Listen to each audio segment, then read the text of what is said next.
Assalamualaikum warahmatullahi wabarakatuh. Bagaimana kabarnya anak-anak? Semoga kalian selalu dalam lindungan Allah Subhanahu wa taala. Amin amin ya rabbal alamin. Sebelum kita memulai pembelajaran kita pada hari ini, mari kita berdoa bersama-sama terlebih dahulu. Bismillahirrahmanirrahim.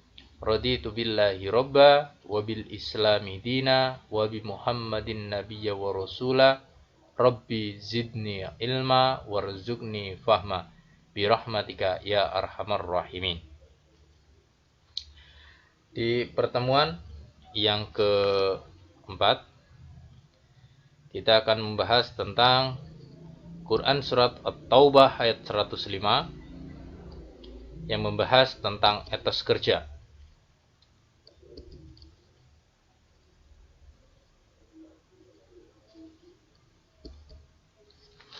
A'udzu billahi minasyaitonir rajim. Wa qul i'malu fasayarallahu 'amalakum wa rasuluhu wal mu'minun wa saturadduna ila 'alimil ghaibi wasyahadati fayunabbi'ukum bima kuntum ta'malun. Shadaqallahul 'adzim. Ingat ya, ketika kita membaca Quran surat At-Taubah, itu kita tidak dianjurkan membaca basmalah. Jadi ketika kita sudah membaca ta'awud, kita langsung baca ayatnya. Ketika kita membaca, ya, panjang pendeknya ya, harus diingat-ingat, harus dicermati betul. Kita artikan Quran surat At-Taubah 105 ini dari kata per katanya. Ada wakuli malu, wakul, dan katakanlah. Malu, malu, bekerjalah kalian. Fasayarallah, maka Allah akan melihat amalakum, pekerjaan kalian.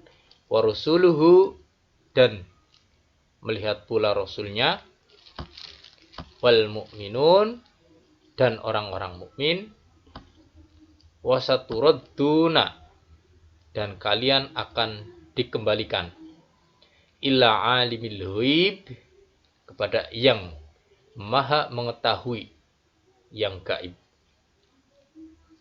wasyahadah, dan yang nyata.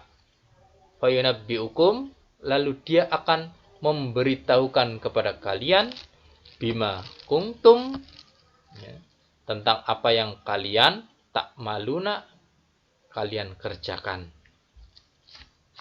Ini ya. Jadi wakulik malu mengatakan ya, berkatalah Rasulullah Muhammad sallallahu alaihi wasallam. Itu arti dari Quran surat At-Taubah ayat 105.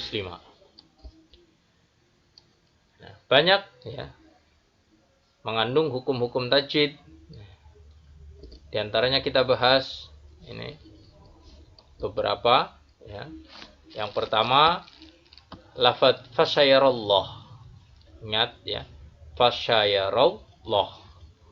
Ketika yarallah ya, ini dibaca tafhim, tebal, karena ada lafaz jalalah Allah didahului dengan huruf yang bertanda harokat fathah. Dan yang kedua, wal mu'minuna ya, alif lamnya ini adalah alif lam qamariyah, karena alif lam bertemu huruf mim, ini mim, dan tidak bertasydid ini. Jadi alif lamnya adalah alif lam qamariyah. Yang ketiga, wasyahadah ya. Alif lam ini adalah tadi qamariyah, sekarang adalah alif lam syamsiyah, karena ada sin bertasydid ya. Karena ada sin dan bertasydid kan alif lamnya ini ya. Dan yang keempat, fayunabbi'ukum bima. Fayunabbi'ukum bima. Ikhfa safawi, karena mim sukun bertemu dengan ba. Dan yang terakhir ta'maluna. Ya, jangan dibaca ta'maluna tapi ta'malun. Karena ini adalah mad aridili sukun, bacaan mad yang di akhir kalimat. Nah, itu beberapa yang terkandung di Quran surat At-Taubah ayat 105.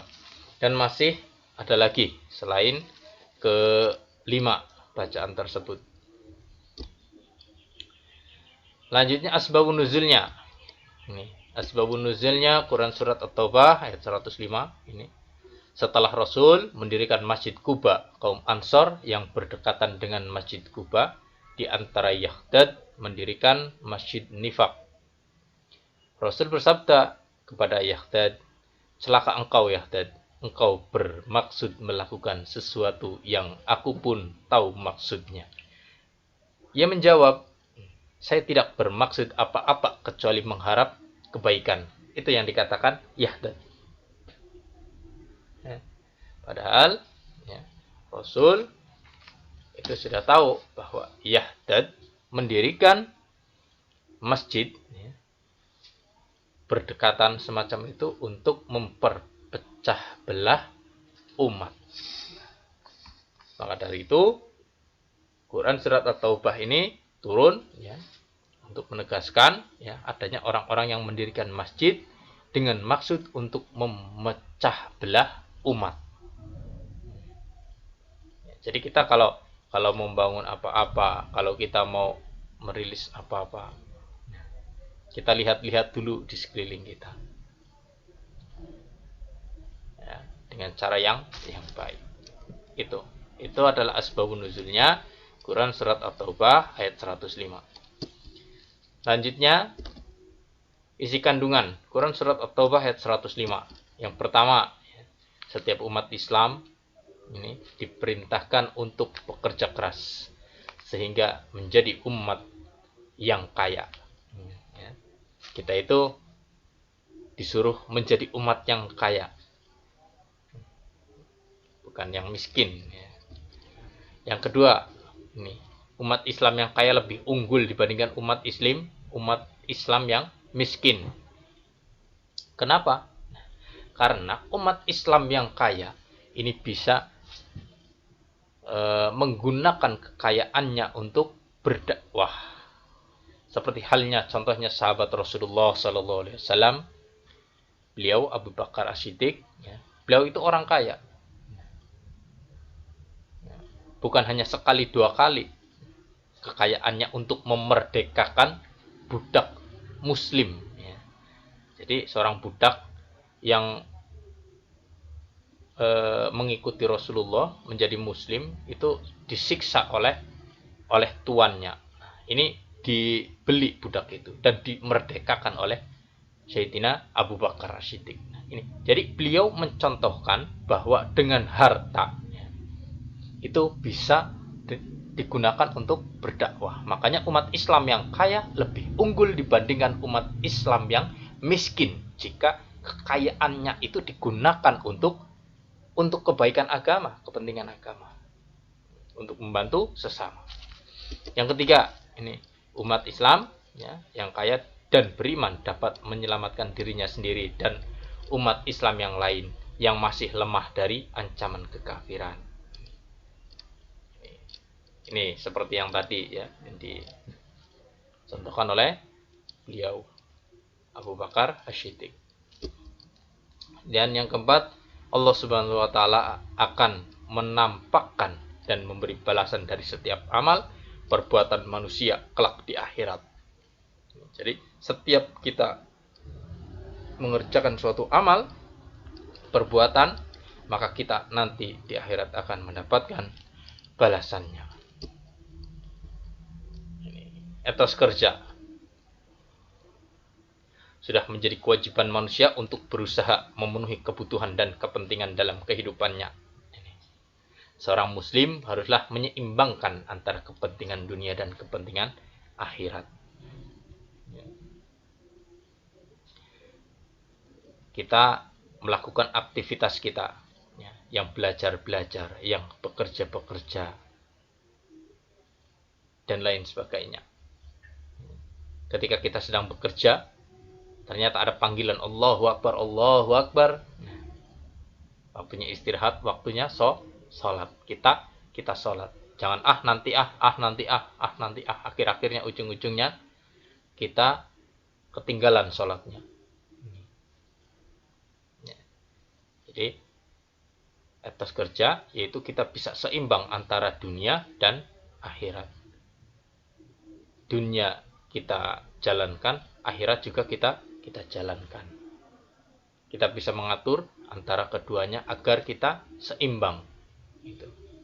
Itu etos kerja yang baik. Seperti hadis an Rifa'ah ibni Rafi radhiyallahu anhu, anna Nabi sallallahu alaihi wasallam su'ila ayyu al-qasbi atyab, qala amalu ar-rajuli biyadi wa kullu ba'yin mabrur, rahu al-Bazar wa sahihul al-Hakim. Yang artinya dari Rifa'ah ibnu Rafi radhiyallahu anhu bahwa Rasulullah sallallahu alaihi wasallam pernah ditanya oleh sahabat. Rasul pernah ditanya oleh sahabat, "Ya Rasulullah, pekerjaan apa yang paling baik?" Rasul menjawab, pekerjaan seorang dengan tangannya dan setiap jual beli yang bersih. Ini hadis riwayat Al-Bazar dan disahihkan oleh Al-Hakim. Jadi Rasul mengatakan bahwa pekerjaan dengan tangannya sendiri, ya, walaupun sedikit, tapi rasanya nikmat. Sesuap nasi yang dihasilkan oleh keringat sendiri itu rasanya lebih nikmat dari nasi segudang, tapi hasil pemberian. Dan pekerjaan yang baik lagi adalah jual beli yang bersih. Jual beli yang sesuai dengan syariat Islam, yang tidak ada unsur ribanya. Ini. Ya. Itulah pekerjaan-pekerjaan yang baik. Maka kita harus bisa menempatkan diri kita terhadap tempat yang sudah ditempat-tempatkan oleh Allah. Di mana kita waktunya sholat, kita sholat. Di mana kita waktunya belajar, kita belajar. Di mana kita waktunya bekerja, kita bekerja. Dan lain sebagainya. Itulah etos kerja yang baik. Menurut Quran surat At-Taubah ayat 105 ini. Ya, mungkin cukup sekian pertemuan kali ini. Kita bisa sambung dengan diskusi, tanya jawab di grup. Kurang lebihnya kami mohon maaf. Kami akhiri. Assalamualaikum warahmatullahi wabarakatuh.